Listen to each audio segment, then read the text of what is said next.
Birkaç yıldır çektiğim bir boyun fıtığı sıkıntım var. Aynı zamanda sırtımda ciddi böyle kulunçlar ve ağrılar hissediyorum. O yüzden artık yatamaz olunca size gelmek istedim. Bacak boyunda uzunluk var. Görüyor musun? Burası daha uzun buna göre. Sakroiliak disfonksiyondan bir bozukluk var. Kalçada bozukluk var yani. Boyun fıtığı ama kalça ekleminde yapısal bozukluk var. Bak buralarda da ağrı var mı? Evet. Boyun kasları da spazma girmiş zaten bundan kaynaklı olarak.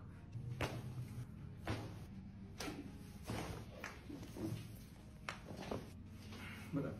Tamam. Sen...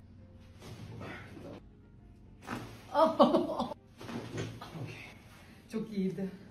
Gerçekten korkuyordum ama hiç korktuğum gibi olmadı. Çok iyiydi. Çok rahatlamış hissediyorum şu anda Geçmiş sırtım. olsun. Çok teşekkür ederim.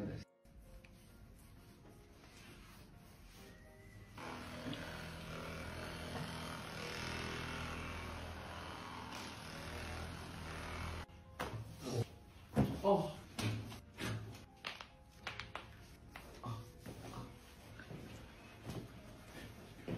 Tabii bu için.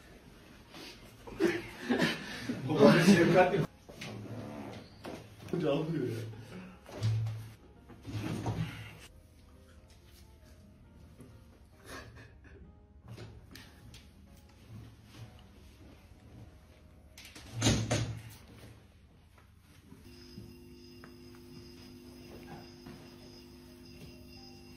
Bir burnu. Elinize sağlık. Geçmiş olsun. Geçmiş olsun.